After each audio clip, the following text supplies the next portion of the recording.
नमस्कार दोस्तों, कैसे हो आप लोग। आज हम इस वीडियो में ज्योमेट्री चैप्टर से क्वेश्चन प्रैक्टिस करेंगे आगे। तो फटाफट है भाई, यहाँ तक हमने इससे पहले के जो भी कंसेप्ट थे, जो भी क्वेश्चन थे, वो हमने प्रैक्टिस कर लिए हैं। आगे हैं, देखो। A triangle A B C is an equilateral triangle है। इक्विलैटरल ट्रायंगल बोले तो ट्रायंगल की तीनों साइड बराबर होंगी, सीधी सी बात है। फाइंड द पेरीमीटर बताना है हमें quadrilateral R S Q P. R S Q P, इसका हमें क्या बताना है, पेरीमीटर बताना है भाई। तो बता देंगे, कोई दिक्कत वाली बात नहीं है। देखो, इक्विलैटरल ट्रायंगल में साइड क्या है भैया, बराबर होती हैं सारी। ए बी हमारी टोटल कितनी है, ए बी ये देखो दो, ये हमें गिवन है डाटा, दो दो चार दो छः, पूरी जो लेंथ है ए बी की वो है हमारी छः।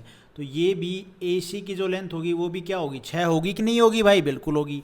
जो बी सी है इसकी भी लेंथ कितनी होगी भाई, छः होगी कि नहीं, क्योंकि इक्विलैटरल ट्रायंगल है तो तीनों साइड ट्रायंगल की बराबर होंगी। और इसमें अगर आप देखो आर से लेके एस और पी से लेके क्यू, आर एस पैरेलल है पी क्यू की, ये हमें गिवन है। तो यहाँ पे हम थेल्स थ्योरम लगा सकते हैं, हाँ कोई दिक्कत वाली बात नहीं है, लगा सकते हैं, ऐसा तो कोई मसला नहीं है।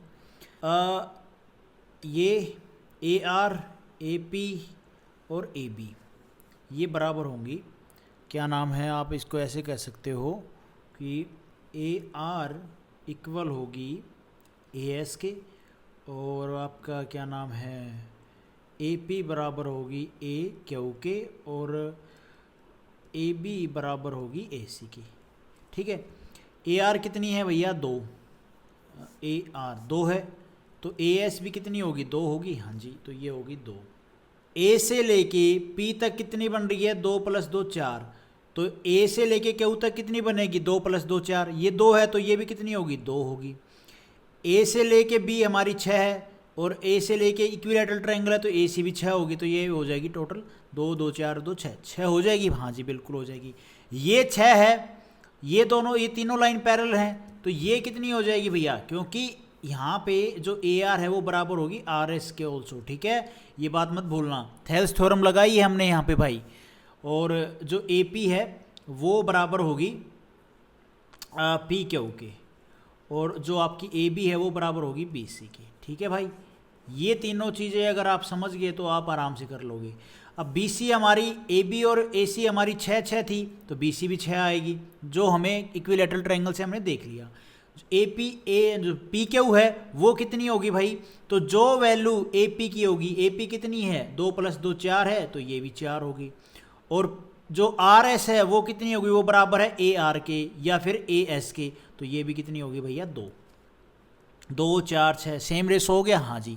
मतलब R S ratio P Q ratio B C कितना हो गया, हमें तो यही बताना है ना। हमें क्या है, हमें क्या निकालना था, हमें ये दोनों साइड पता थी, पता कर ली, ये वाली पता कर ली, ये थी।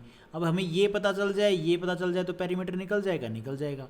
ये पता है, ये पता है, ये पता है, ये पता है, तो पेरीमीटर आराम से निकल जाएगा। इनका रेशो कितना आ गया देखो आप, आर एस कितनी है, दो, पी क्यू कितनी है भाई हमारी, पी क्यू चार, और बी सी एच है, ये दो दूनी चार, दो दो एकम दो, दो दूनी चार, दो तीन है, एक रेशो दो रेशो तीन आ गया, हाँ जी आ गया, कोई दिक्कत वाली बात नहीं। इसकी हमें वैसे ज़रूरत भी नहीं थी, हमने तो निकालना perimeter, R S Q P का पेरीमीटर। साइड पेरीमीटर क्या है, साइड्स का सम कर दो, दो प्लस में दो प्लस में दो प्लस में चार, कितना हो जाएगा मेरे भाई, ये हो जाएगा छः प्लस में चार, दस। दस इस क्वेश्चन का आंसर बनेगा, बी ऑप्शन हमारा यहाँ पे ठीक हो जाएगा। होप आपको ये समझ में आया होगा। उसके बाद है भाई ये question, in triangle A B C, एक ट्रायंगल बना लो फटाफट ताकि देरी ना हो हमें।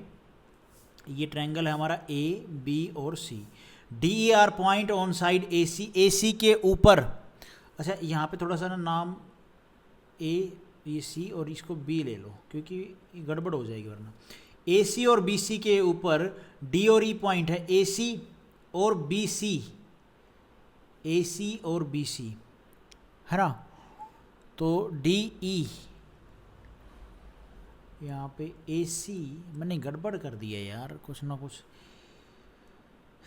ए सी और बी सी, ए सी और बी सी के ऊपर दो पॉइंट हैं, ये सही था यार, ए बी और सी, ए सी और बी सी, सबसे पहले एक ट्रायंगल बना लो। ट्रायंगल पे भैया थोड़ा सा नाम आप ध्यान से रखना। इसने बोला ट्रायंगल ए बी सी है ना, तो डी और ई पॉइंट है ए सी और बी सी पे। ए बी सी बनाओगे तो पॉइंट उल्टे सीधे हो जाएंगे। देखो यहाँ पे आप रखो भैया सी को, यहाँ पे रखो भैया आप ए को, यहाँ पे रखो बी को। ए सी और बी सी इसके ऊपर पॉइंट है डी और ई। अच्छा, और डी ई जो है ये पैरेलल है ए बी के। अच्छा, एफ इज पॉइंट है on C E. Where is C? इस सी ई के ऊपर एक पॉइंट है एफ, इसका नाम रख दिया F. Such that D F, D से एफ को मिलाया, पैरेलल है ए ई, ये ए से ई को मिलाया। ये दोनों लाइन पैरेलल हैं। अच्छा, एफ ई की वैल्यू है, इसकी वैल्यू है हमें 6.5 और बी ई की वैल्यू है हमें गिवन है 11.7। सी एफ की वैल्यू निकालनी है, सी एफ ये वैल्यू निकालनी है, तो निकाल देंगे, कोई दिक्कत वाली बात नहीं है भाई।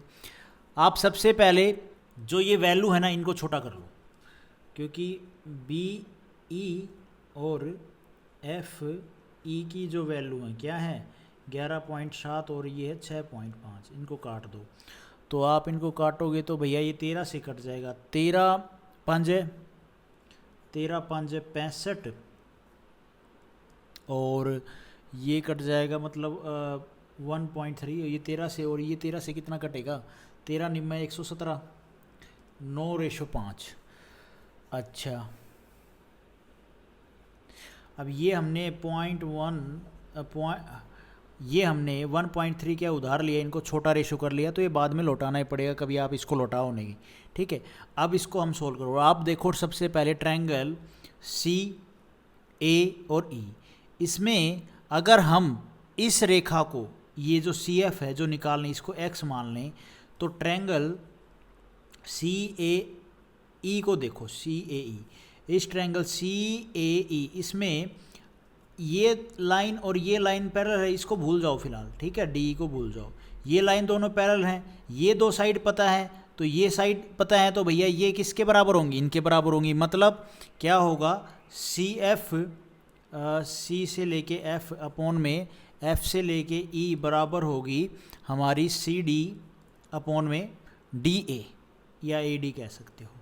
तो सी एफ है हमारी, हमने मानी है एक्स, और एफ ई है हमारी 6.5, तो इसकी वैल्यू इनकी वैल्यू के बराबर होगी। हाँ जी बराबर होगी, तो ये भी हो जाएगी एक्स, ये हो जाएगी कितनी 6.5। अब ये पूरी साइड आ गई। अब आप देखो ट्रायंगल सी ए बी को, इस पूरे ट्रायंगल को, और आप ये जो लाइन है ना डी से लेके एफ और ए से लेके, इसको इग्नोर कर दो, भूल जाओ। डी ई पैरेलल देखो किसके? ए बी के। अब ये किसके बराबर होगी? जो हमारी सी डी है अपॉन में जो हमारा डी ए है, ये बराबर होगा किसके भाई? सी ई अपॉन में ई बी। भाई बराबर होगा कि नहीं हो गया? ये हमने थ्योरम्स पढ़ी हैं, अगर आपने थ्योरम्स नहीं पढ़ी हैं तो भैया कन्फ्यूजन होगा ही होगा, उसमें तो कोई दोरा नहीं है। पहले वाली वीडियो देख लो, आराम से समझ में आएगा भाई। ई बी ना, तो जो वैल्यू इसकी होगी वही वैल्यू इसकी होगी, तो ये है हमारी कितनी x/6.5, तो ये भी कितनी होगी x/6.5 होगी कि नहीं होगी भाई? हाँ हो जाएगी, कोई दिक्कत वाली बात नहीं है। जो रेशियो में आई थी ये वैल्यू 6.5 की जगह पे हमने रेशियो में कन्वर्ट कर लिया था, तो ये आ गई थी 5 और ये आ गई थी भैया 9।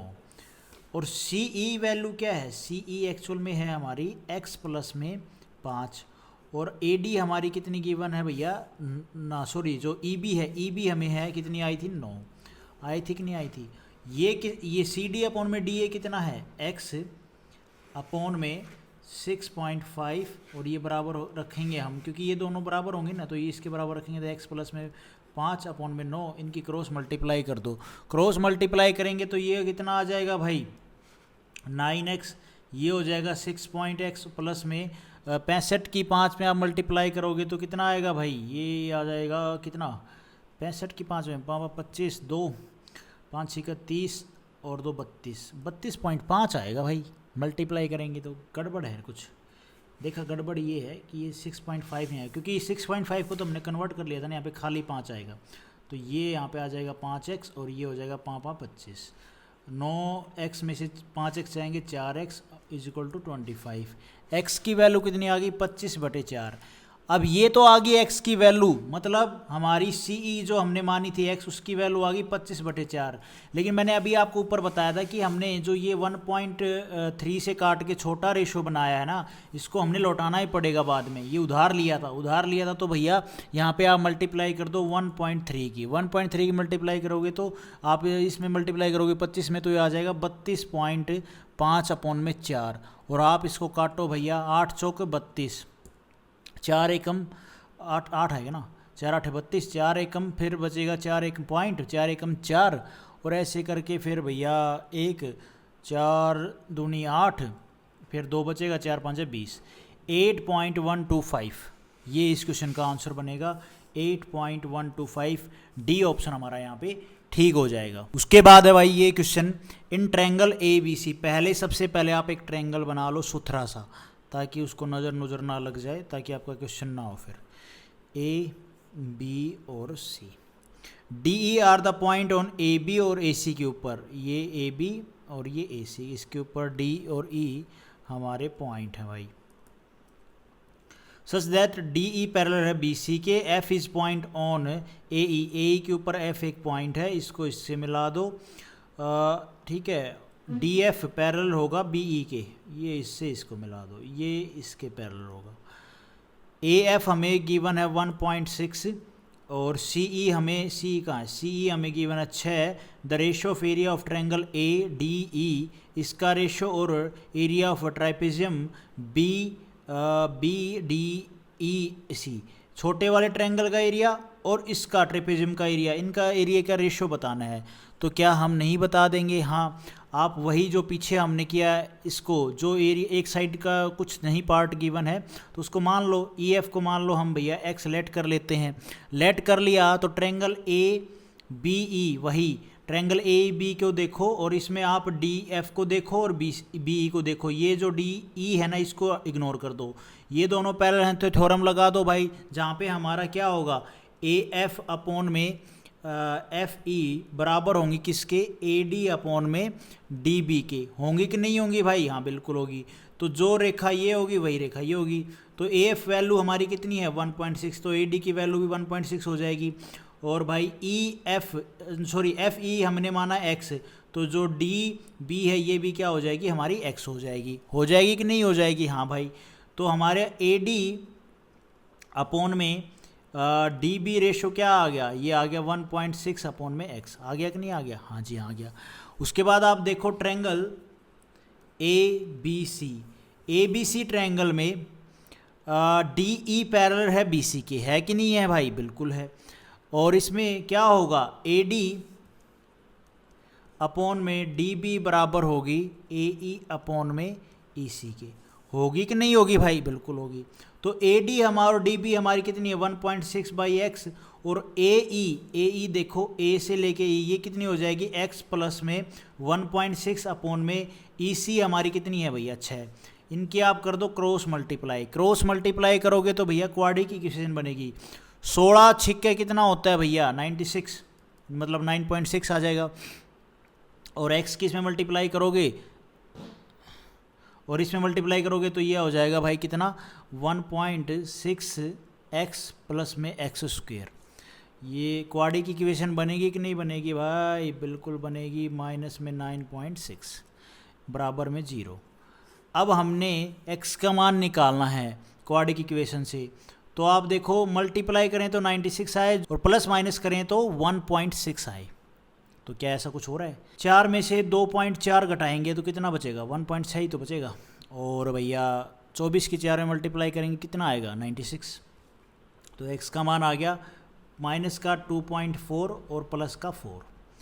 लेकिन इस केस में हम साइन रिवर्स करते हैं, जब इस तरह के क्वेश्चन सोल्व करते हैं तो भैया साइन रिवर्स करोगे तो हो जाएगा माइनस का 4 और 2.4 हो जाएगा हमारा प्लस का। और x का मान हम भैया नेगेटिव तो लेते नहीं है, नेगेटिव तो हो नहीं सकता, तो नहीं हो सकता, तो x का मान आ गया 2.4। ये चीज़ आप ध्यान रखना, ये बहुत इंपॉर्टेंट क्वेश्चन है। मतलब एक क्वेश्चन में ये एक इंपॉर्टेंट पार्ट है इस तरह के ज्योमेट्री के क्वेश्चंस में, जो हम भूल जाते हैं अक्सर, ध्यान नहीं रहता।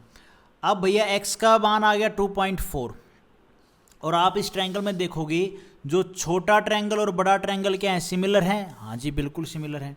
तो ए ई अपॉन में ए सी, ए ई से लेके ई अपॉन में ए सी कितना हो जाएगा, एक्स का मान आया 2.4, आया कि नहीं आया, और ये हो जाएगा ए ई हमारा जो है 1.6 प्लस में 2.4 अपॉन में ए सी है हमारा टोटल, ए सी हो जाएगा भैया कितना, ये हो जाएगा 4, तो ए ई 4 है तो बाकी ये 6 है, तो 6 और 4 10, ये 10 हो जाएगा, 2 से 2 दूनी 4, 2 5 10, 2:5 आ गया। हाँ जी, अब ये तो आ गया कोरस्पॉन्डिंग साइड का रेशो 2:5।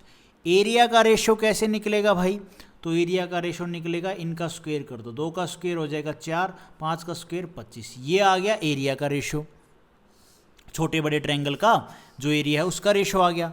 अब भैया ये तो है छोटा ट्रायंगल और ये है एकदम बड़ा ट्रायंगल, इसका एरिया हमें तो क्या निकालना था, हमें तो ट्रेपेजियम का area D E C B का एरिया और छोटे वाले ट्रायंगल का, छोटे वाले ट्रायंगल का तो 4 रहेगा ही, बड़े वाले ट्रायंगल में से हम ये 4 घटा देंगे तो इसका एरिया आ जाएगा, तो 25 में से 4 जाए कितना आ जाएगा 21, आएगा कि नहीं आएगा भाई, हाँ बिल्कुल आ जाएगा। तो 4:21 इस क्वेश्चन का आंसर होगा भाई, बी ऑप्शन हमारा यहाँ है, बी ऑप्शन, ये डबल टिक है भाई, रेशो में है ये सारी डबल, तो 4:21 हमारा इस क्वेश्चन का आंसर बन जाएगा।